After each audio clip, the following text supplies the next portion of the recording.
Hello dear students, आज के lecture में हम अमीन्स की केमिकल रिएक्शंस पढ़ने जा रहे हैं। हमारे सिलेबस में अमीन्स की दो टाइप की रिएक्शंस हैं।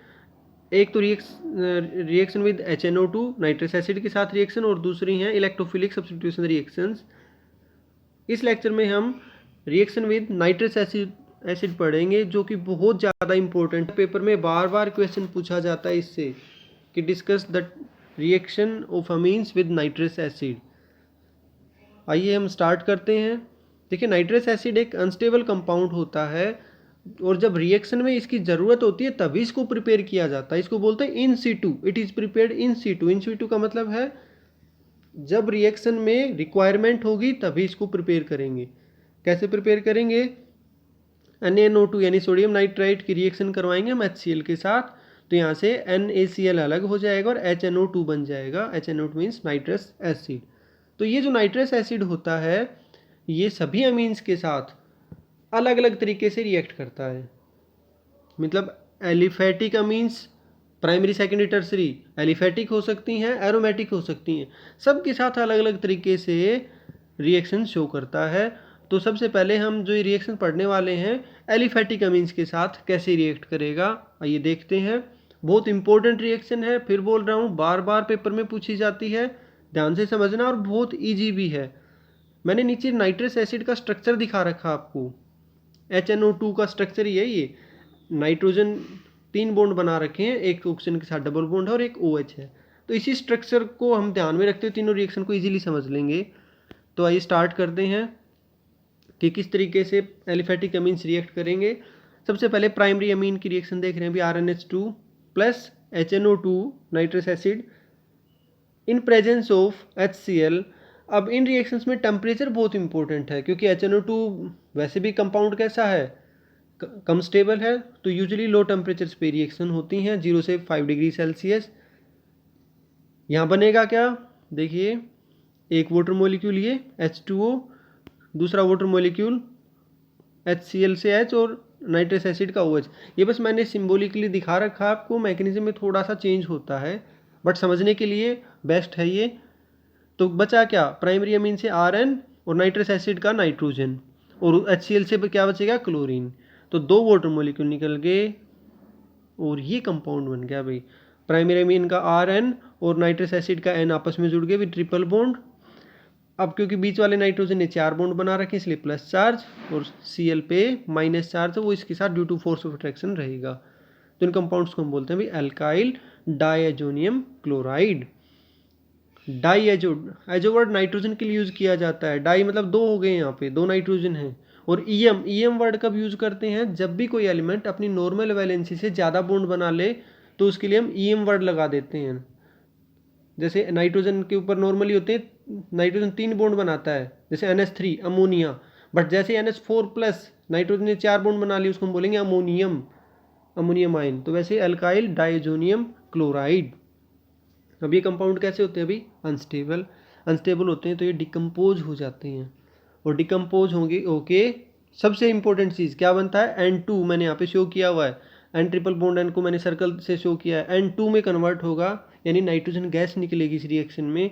साथ में अलग अलग टाइप के कंपाउंड्स बनते हैं, अल्काइल हैलाइड भी बन सकते हैं, वाटर की प्रेजेंस है तो अल्कोहल भी बन सकता है, साथ में एल्कीन की बनने की भी पॉसिबिलिटी रहती है।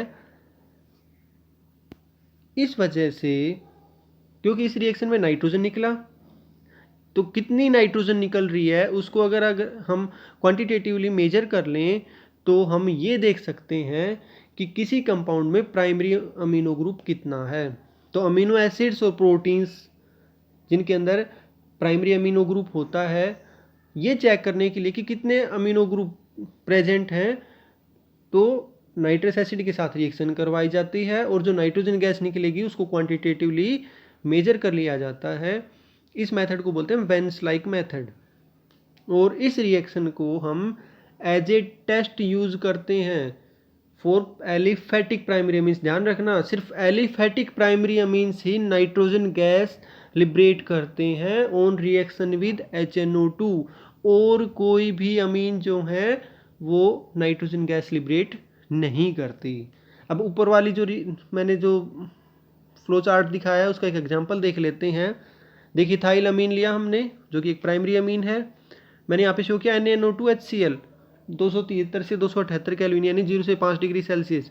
अब NaNO2 और HCl मिलके क्या बनाएंगे, HNO2, वो नाइट्रस एसिड इथाइल अमीन के साथ रिएक्शन करके कन्वर्ट कर देगा इसको इथाइल डाइजोनियम क्लोराइड में। फर्दर ये डिकम्पोज होके नाइट्रोजन निकला यहाँ से और पीछे क्या बच जाएगा, CH3CH2 plus charge, ethyl cation बच गया। अब ये इथाइल कैटाइन 3 टाइप के कंपाउंड में चेंज हो सकता है। क्लोराइड प्रेजेंट है तो इथाइल क्लोराइड बन जाएगा, वाटर है तो वहाँ से OH लेके अल्कोहल में कन्वर्ट हो गया। और तीसरा स्टेप है कि इथाइल कैटाइन में से जो CH3 ग्रुप है वहाँ से एक हाइड्रोजन H पॉजिटिव के रूप में चला जाए, दोनों CH2 के बीच में डबल बॉन्ड बन जाए, इथीन बन सकता है। तो ये 3 पॉसिबिलिटी हो सकती हैं। आइए अब हम देखते हैं कि सेकेंडरी अमीन जो है वो नाइट्रस एसिड के साथ कैसे रिएक्ट करेंगे। तो एक लिखने का तरीका ज़रूर देखें आप।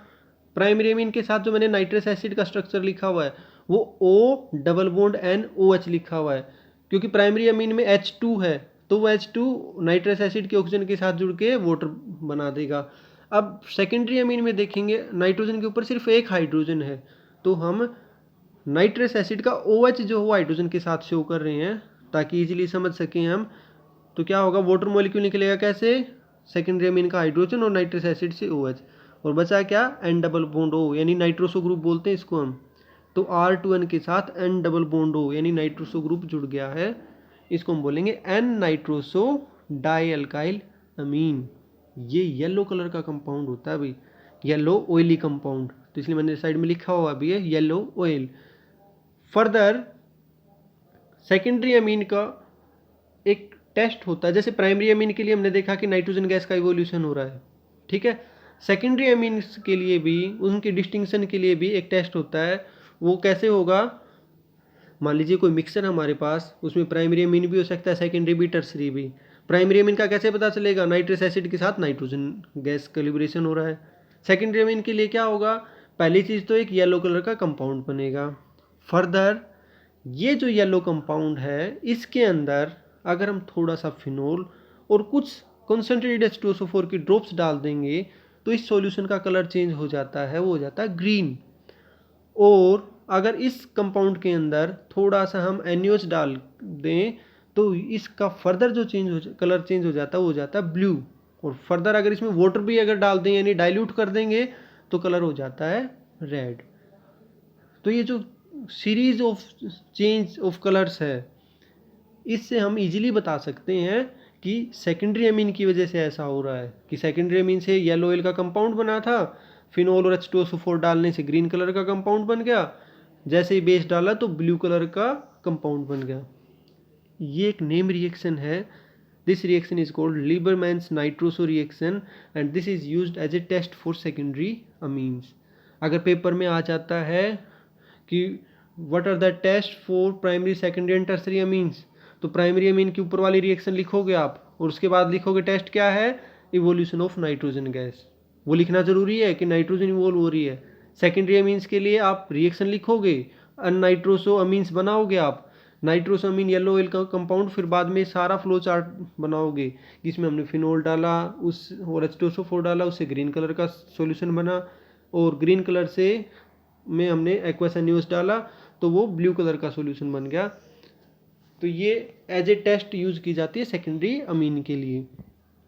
वैसे ये जो कलर्ड कंपाउंड बनते हैं ना, इनके भी स्ट्रक्चर्स हैं बट वो हमारे सिलेबस में नहीं है इसलिए मैं उनको छोड़ रहा हूँ, नहीं तो वो सारे स्ट्रक्चर्स जो हैं उनसे हमें और अच्छे से चीज़ क्लियर हो जाती है कि एग्जैक्ट भी ग्रीन कलर है किसका, ये क्या चीज़ है, या रेड कलर किस चीज़ का बन रहा है, बट हमारे सिलेबस में नहीं है इसलिए मैं अभी स्किप कर रहा हूँ। तो प्राइमरी अमीन में नाइट्रोजन गैस निकली, सेकेंडरी अमीन में येलो ऑयल मिला और वो अलग अलग कलर के कंपाउंड शो कर रहा है। नेक्स्ट है टर्सरी अमीन।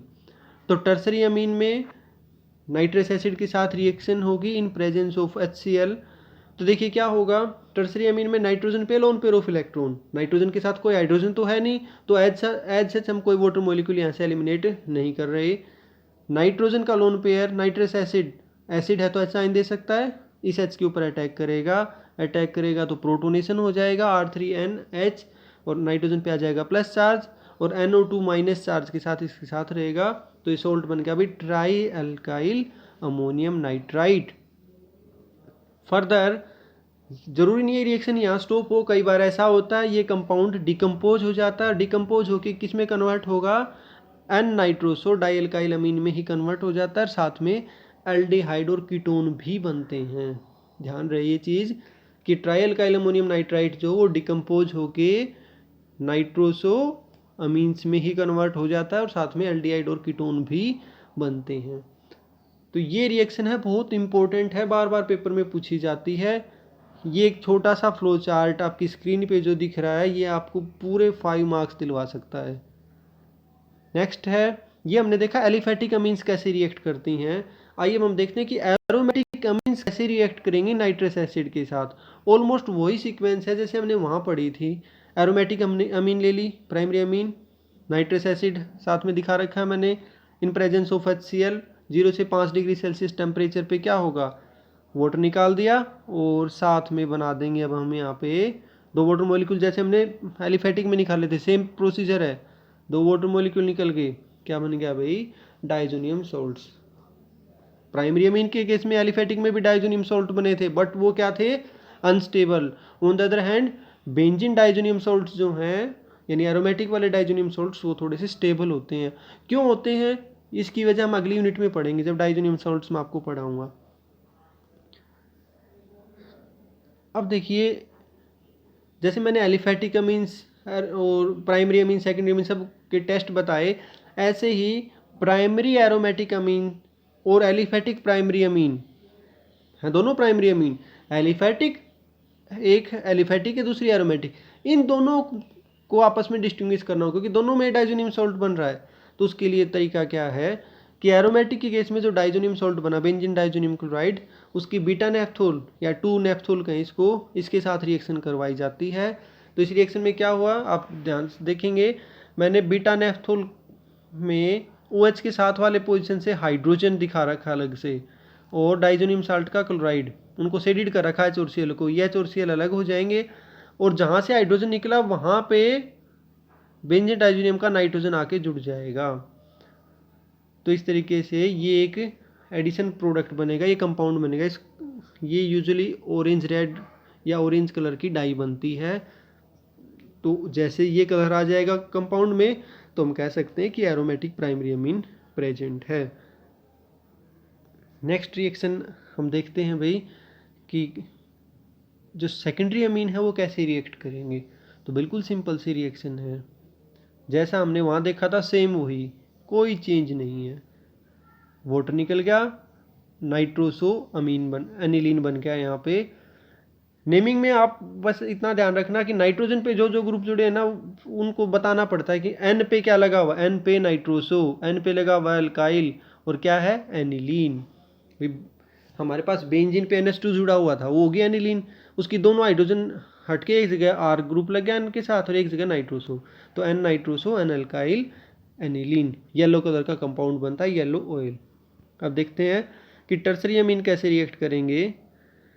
देखिए टर्सरी अमीन है, टर्सरी अमीन सेम तरीके से जैसे प्राइमरी एलिफेटिक टर्सरी अमीन की रिएक्शन दिखाई थी सेम तरीके से यहाँ पे उनकी रिएक्शन है बट थोड़ा सा चेंज है। यहाँ पे वाटर मॉलिक्यूल निकाल दिया, एक NO ग्रुप जो है वो पैरा पोजीशन पे जाके जुड़ गया है, एक N डबल बॉन्ड यानी नाइट्रोसो ग्रुप पैरा पोजीशन पे जाके जुड़ा है और ये कंपाउंड ग्रीन कलर का बनता है।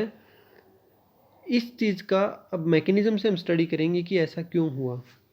तो 3 टाइप की रिएक्शन होगी भी, प्राइमरी अमीन्स में डाइजोनियम सॉल्ट्स बने, सेकेंडरी अमीन्स एरोमेटिक की बात कर रहा हूँ येलो ऑयल के कंपाउंड बने, टर्सरी अमीन में हमारे पास नाइट्रोसो कंपाउंड बना है पैरा पोजीशन पे जो कि ग्रीन कलर का होता है। तो आइए हम देखते हैं कि टर्सरी अमीन्स में ऐसा क्यों हुआ। टर्सरी अमीन में तो कुछ डिफरेंट चीज़ होगी ना, नाइट्रोसो ग्रुप पैरा पोजीशन पे जाके जुड़ रहा है तो उसका मैकेनिज्म देखते हैं भाई। तो सबसे पहले क्या होता है, नाइट्रस एसिड जो है हमारा मॉलिक्यूल एसिड क्योंकि HCl प्रेजेंट है वहाँ पे तो उससे एक प्रोटोन क्या करेगा, इस मॉलिक्यूल को प्रोटोनेट करेगा। ऑक्सीजन पे एक हाइड्रोजन और जुड़ गया, प्लस चार्ज आ गया। अगले स्टेप में क्योंकि ऑक्सीजन पे प्लस चार्ज अनस्टेबल है तो ऑक्सीजन नाइट्रोजन और ऑक्सीजन का बॉन्ड टूट के ऑक्सीजन की तरफ शिफ्ट हो जाएगा, वो इलेक्ट्रॉन ले लेगा वहाँ से वाटर अलग हो जाएगा और N डबल बॉन्ड और नाइट्रोजन से, क्योंकि इलेक्ट्रॉन ऑक्सीजन ने ले लिए, प्लस चार्ज आ जाएगा नाइट्रोजन पे। इस आयन को बोलते हैं हम नाइट्रोसोनियम आयन। ठीक है। और अब टर्सरी अमीन की नाइट्रोसोनियम आयन के साथ रिएक्शन दिखाएंगे। अब हमें पता है कि नाइट्रोजन जब एनिलीन्स जो होते हैं वो इलेक्ट्रोफिलिक सब्स्टिट्यूशन रिएक्शन शो करते हैं। नाइट्रोजन पे जो लोन पेयर ऑफ इलेक्ट्रॉन होता है वो ऑर्थो पैरा पोजिशंस को एक्टिवेट कर देता है, तो नाइट्रोसोनियम आयन जो है वो जाएगा पैरा पोजिशन पे, क्योंकि ऑर्थो पे थोड़ा स्टेरिक हिंड्रेंस होगा। तो देखिए कैसे रेजोनेंस पॉसिबल होता है। नाइट्रोजन अपना पेयर डोनेट करेगा, कैसे पैरा पोजिशन पे अटैक होगा, रिंग के इलेक्ट्रॉन कैसे आगे शिफ्ट होंगे और कैसे पैरा पोजिशन के लिए an double bond O positive attack करेगा। ठीक है, ये जुड़ गया एनओ ग्रुप। अब ये जो हाइड्रोजन जुड़ा हुआ है, जिस कार्बन पे एनओ जुड़ा है वहाँ का हाइड्रोजन मैंने साइड में दिखा रखा है, ये हाइड्रोजन अब यहाँ से बाहर जाएगा अपना इलेक्ट्रॉन दे के, तो इलेक्ट्रॉन आगे शिफ्टिंग जाती जाएगी। नाइट्रोजन का जो डबल बॉन्ड है वो वापस ख़त्म होके कार्बन नाइट्रोजन का डबल बॉन्ड, और नाइट्रोजन न्यूट्रल हो जाएगा, प्रोटॉन बाहर चला गया, तो नाइट्रोसो ग्रुप जो है वो कहाँ जुड़ गया, अभी जाके पैरा पोजिशन पे। ठीक है। यूजुअली नाइट्रोसोनियम आयन बहुत वीक इलेक्ट्रोफाइल होता है, इसलिए मोस्टली उन्हीं रिएक्शंस में एज इलेक्ट्रोफाइल काम करता है जिनमें एरोमेटिक रिंग जो है वो हाईली एक्टिवेटेड होती हैं। तो ये रिएक्शन थी भी, रिएक्शन विद HNO2 बहुत ज़्यादा इंपॉर्टेंट है, पेपर में बार बार पूछी जाती है, तो इसको ज़रूर करें। Thank you.